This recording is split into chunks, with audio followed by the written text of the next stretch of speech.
Est-ce qu'un pasteur chrétien peut participer à une manifestation politique? Est-ce qu'un pasteur chrétien peut participer à une manifestation politique? Est-ce qu'un pasteur chrétien est capable d'aller à une manifestation politique, qu'il était patriotique, qu'il n'est pas patriotique? Ça veut dire qu'il aime un pays, qu'il n'est pas un pays. Bonjour, bonsoir, salut, frère Msem. Donc, nous connaissons enseignement Saint-Esprit sur ce groupe ça, groupe École de Dieu en Jésus-Christ de l'aéroport. C'est bagay qui plus difficile, c'est le même Saint-Esprit enseigné nous sur groupe ça, dans l'école ça qui est en ligne. Donc, est-ce que ce sujet ça, Saint-Esprit pourrait le partager avec nous à soir? Est-ce qu'un chrétien est capable de participer dans la manifestation dans le pays? Donc, nous connaissons une différence, nous toujours aimé dire ça. Même si la vérité est blessée, mais il faut nous dire la vérité. Parce que nous sommes très doctrinal, nous sommes très bibliques. Donc, nous connaissons encore, je dis nous, je rappeler nous une différence entre un pasteur protestant et un pasteur chrétien. Un pasteur chrétien, c'est un pasteur appelé. Un pasteur chrétien, c'est un pasteur choisi. Un pasteur chrétien, c'est un pasteur élu. Donc, selon Jérémie 1, verset 5, un pasteur chrétien, son pasteur, normalement choisi depuis avant même, il était dans la maman. Bon Dieu te mettait dans la matrice maman. C'est ça un pasteur chrétien. Un pasteur chrétien connaît ça le doit faire, ça le pas doit faire. Un pasteur chrétien, pas de droit à aller dans la manifestation, quelle que soit la forme de manifestation, pas de droit là-dedans, pas de droit dans la manifestation dans le pays, dans la manifestation politique. Un pasteur chrétien, pas dans la politique. Un pasteur chrétien, pas qu'à manifester. Raison, il est simple. C'est parce que tout simplement, pasteur connaît selon la Bible, et nous connaissons, tout enseignement nous fait nos chita sur la Bible. C'est ça. Parce que l'enseignement n'est pas théologique, mais il est plutôt biblique, doctrinal, de préférence. Un pasteur chrétien, selon 2 Corinthiens 7, verset 1, pas qu'à la manifestation. Qui raison fait ça? Selon 2 Corinthiens 7, verset 1, ou capable de souiller, ou capable de sale Saint-Esprit, ou capable de souiller Saint-Esprit, bon Dieu, qui est en dedans, à travers bêtises ou attendez. Parce que manifestation politique, toujours gagné, en particulier en Haïti, hein, nous connaissons ça, manifestation politique, toujours gagné des propos insensés qu'a lancé. Ça veut dire bêtises ou bien sottises, n'importe gens. Et nous comprenons. Donc, toujours une grosse bêtise qu'a dit. Donc, nous connaissons Saint-Esprit. Ouais, Saint-Esprit, le Saint-Esprit, pas capable d'entendre bêtises, pas capable d'essayer des propos. Vous comprenez? Donc, c'est ça que fait un chrétien, bah même dire pas un chrétien pas qu'à regarder n'importe film. Un chrétien pas qu'à regarder film porno. Un chrétien pas qu'à regarder n'importe bagarre azul, pas qu'à attendre n'importe bagarre avec Zorelli. Un chrétien pas qu'à prendre n'importe bagarre. Donc, au cap ou souiller Saint-Esprit quand donnant selon 2 Corinthiens 7:1, lors de la manifestation, obtient des bêtises, obtient des gros propos, gros mots, et bien qui soit fait. Eh bien, on va venir attrister Saint-Esprit bon Dieu quand donnant selon Éphésiens 4 verset 30. Selon Éphésiens 4 verset 30, on va attrister Saint-Esprit bon Dieu quand donnant. C'est Éphésiens 4 verset 32, il dit qui ça, il dit n'attristez pas le Saint-Esprit de Dieu qui est en vous. Attention. Donc ça veut dire à force qu'on peut aller dans la manifestation, chaque fois dans la manifestation, eh bien, qu'est-ce qui s'est passé? Saint-Esprit attristé. Chaque fois dans la manifestation, il est attristé. Donc maintenant, nous connaissons ça, selon le proverbe, automatiquement, on va dans la manifestation, à partir de 7 fois, on va dans la manifestation, on va aller, toutes les fois, on va attrister cet esprit. Vous comprenez? Donc, selon le proverbe, et 7 fois, juste à tomber. Vous comprenez? 7 fois, juste à tomber, ça veut dire, on péché, bon Dieu pardonne jusqu'à 7e fois. C'est le proverbe. Maintenant, qui s'est passé? 8e fois qu'on y a là, on prend la manifestation, persiste, on pédale la manifestation. Au contraire, ça vient de passer qu'on y a là, ou qui te cadre triste là, hein? Ou qui te cadre triste là, ou t'as pas tristé Saint-Esprit pendant 7 fois, et bien 8e fois, à partir de 8e fois, ou pas tristé là, ou éteindre. Éteindre veut dire qui ça? Selon 1 Thessaloniciens 5, verset 19, selon 1 Thessaloniciens 5, verset 19, pour nous retenir le Saint-Esprit en nous là. Qui dit, passage ça dit, n'éteignez pas le Saint-Esprit qui est en vous. Et bien, qu'est-ce qui s'est passé qu'on y a là? Ou venez éteindre veut dire que ça, il pas dedans encore, l'aller, il va pas arrêter encore, il va pas supporter. Il va pas supporter tant des bagages ça. Donc, oui, donc c'est 7 fois le juste homme. Nous comptons ça sur le proverbe. Maintenant, qu'est-ce qui s'est passé? Ou attristé cet esprit vient vulnérable à ce pendant encore. Donc, nous, qui danger gain dans la manifestation. Donc, on pasteur, mes amis, on pasteur, mais c'est ça. Nous, voyons ça, on pasteur, c'est sûr que m'a parlé spécialement d'Haïti. Donc, on pasteur, mes amis, par cas, à prendre décision, à prendre position pour la manifestation politique. Non, il n'y a pas aucun sens. Mais il faut entendre bien. Il faut entendre bien, oui, pasteur, ça qui décide à entrer dans l'affaire politique, dans la manifestation politique, eh bien, c'est sûr que vous attendez, vous précisez pasteur protestant. Vous attendez du secteur protestant. Secteur protestant. On pas attendre du secteur chrétien. Secteur protestant, parce que les protestants sont l'autre bagaille. Protestants sont l'autre bagaille. Qui ça, protestant, les dit? Protestant, qui ça faut obtenir c'est secteur protestant avec secteur catholique qui prend là-dedans. C'est même bagaille là. Protestant, catholique, et pas une grande différence. Protestant, c'est petit catholique. Protestant sorti en dedans catholique selon l'histoire. L'homme dit selon l'histoire, ça veut dire l'église de Jésus-Christ. L'église de Jésus-Christ, au 1er siècle, l'église de Jésus-Christ, donc comme ça, au 1er siècle, ça veut dire, nous avons Actes chapitre 2. Actes chapitre 2. Donc, l'église de Jésus-Christ, au 1er siècle, 2e siècle, 3e siècle, l'église a été persécutée en pile. Donc, le mot catholique, le terme catholique, ça signifie quoi? Il signifie tout simplement universel. En pile, le monde pas comme ça. Donc, l'ordre dit catholique, il n'est pas mauvais, il signifie universel. Maintenant, c'est l'ordre catholique romain. L'ordre catholique romain, sur l'autre bagage, on met adjectif romain. Parce qu'au 1er siècle, 2e siècle, 3e siècle de notre ère, il était qu'on dit l'église de Jésus-Christ ou bien l'église catholique. Et ça fait pile, le monde pas fait différence, ça pas qu'on y soit bien.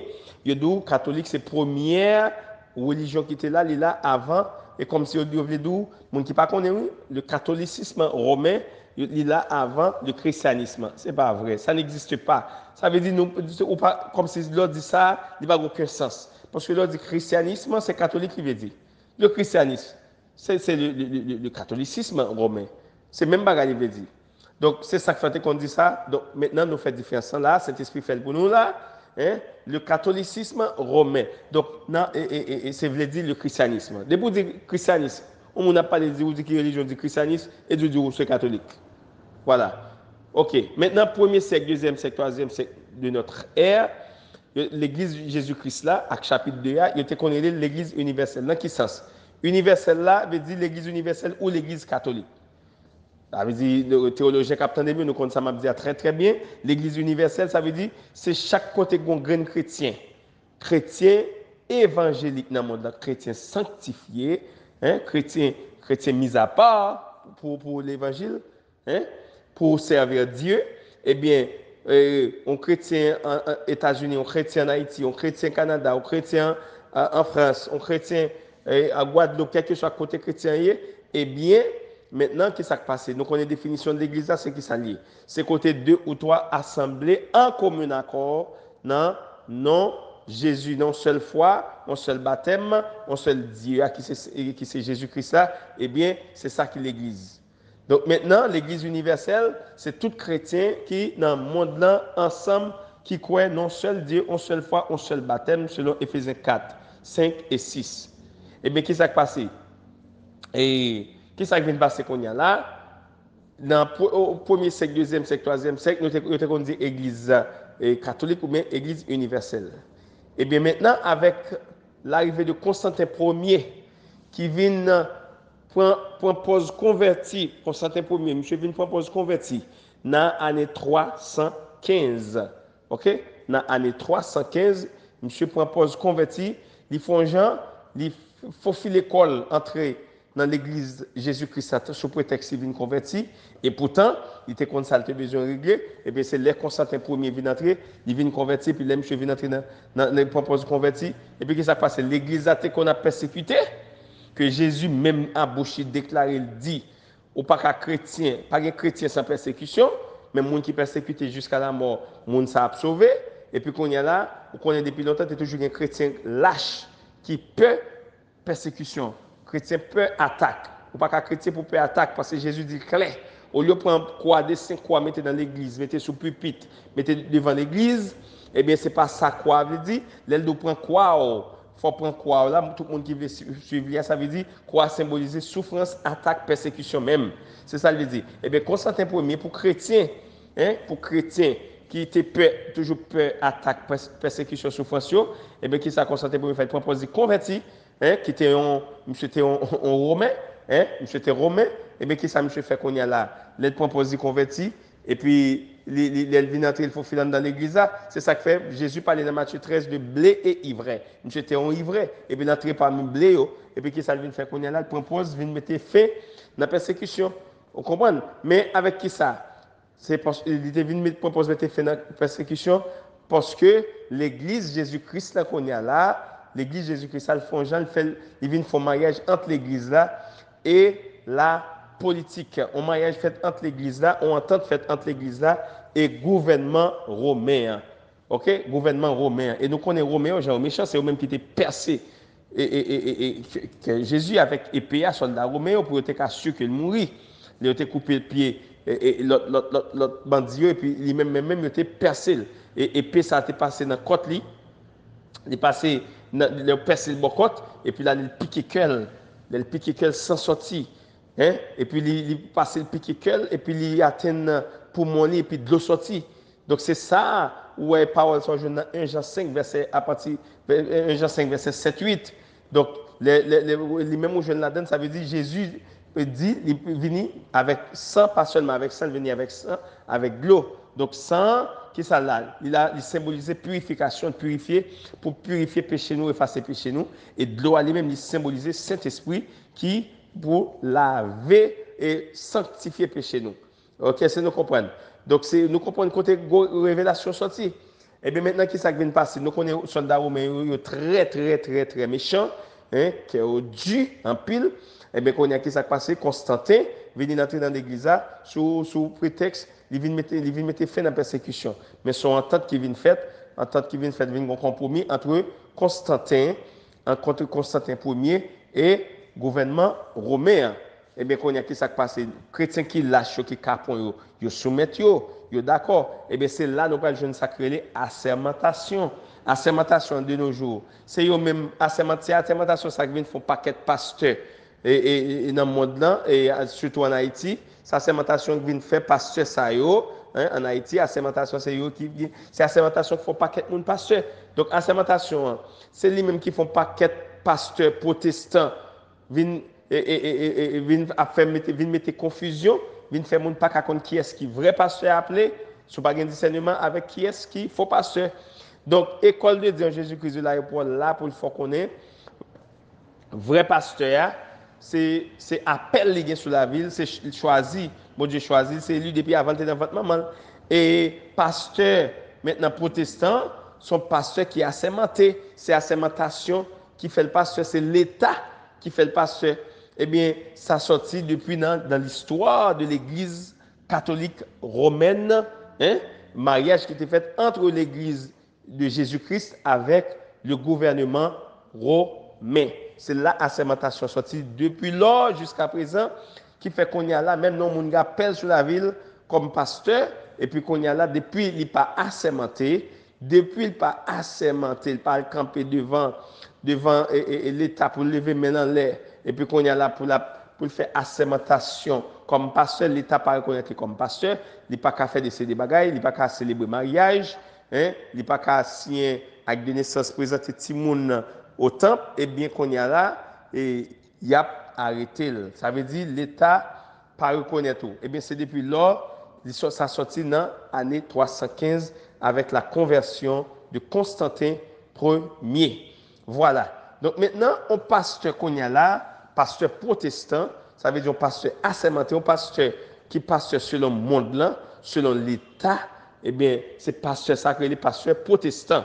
Eh bien, c'est pasteur ça qu'on y a là, cap inviter moun, cap entrer dans la politique, cap encourager moun pour aller fouler béton, aller prendre la rue pour faire manifestation, hein, pour faire manifestation, pour qu'il quitte le travail Saint-Esprit, bon Dieu, travail l'église, hein, et puis qu'on y a là, cap aider le gouvernement, hein, fermer l'église pour qu'à la manifestation, il passe l'autre. Si on l'église ouverte, il y a pas entré dans l'église là, il a fait des gars, il a arrêté pasteur, n'importe pasteur qui ouvert l'église qui a fonctionné, il a pas arrêté parce que pasteur a supposé fermer l'église pour être capable de prendre la rue plutôt, à dire bêtises, à la manifestation, à protester, à manifester contre, contre ou bien pour un gouvernement en place.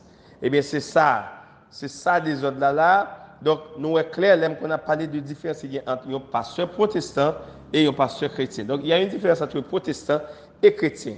Donc, mes amis, nous est clair. Nous est clair, nous mettons vérifier verset yo. Monsieur dit nous, un chrétien pas dans la manifestation selon 2 Corinthiens 7 verset 1. Ça fait ça parce que on a attristé Saint-Esprit bon Dieu quand dans l'an. On a attristé Saint-Esprit bon Dieu selon Éphésiens 4 verset 30. Et à force que on attristé, on va éteindre selon 1 Thessaloniciens 5 verset 19. On va éteindre cet esprit quand donne à force qu'on attristé selon 1 Thessaloniciens 5 verset 19. Donc mes amis, c'est enseignement ça, cet esprit bon Dieu t'a partagé avec nous. Nous pas qu'à aller dans manifestation. Nous pas qu'à garder n'importe bagage nous. Nous pas qu'à attendre n'importe bagage oreille nous. Nous pas qu'à sentir n'importe bagage. Nous pas qu'à piler n'importe côté. Nous pas qu'à manger n'importe bagage. Nous pas qu'à toucher n'importe bagage à main nous. Bon Dieu bénit nous, il garde nous, il protège nous, il sécurise nous. Bye bye, à la prochaine pour notre enseignement. Bon Dieu remercie nous.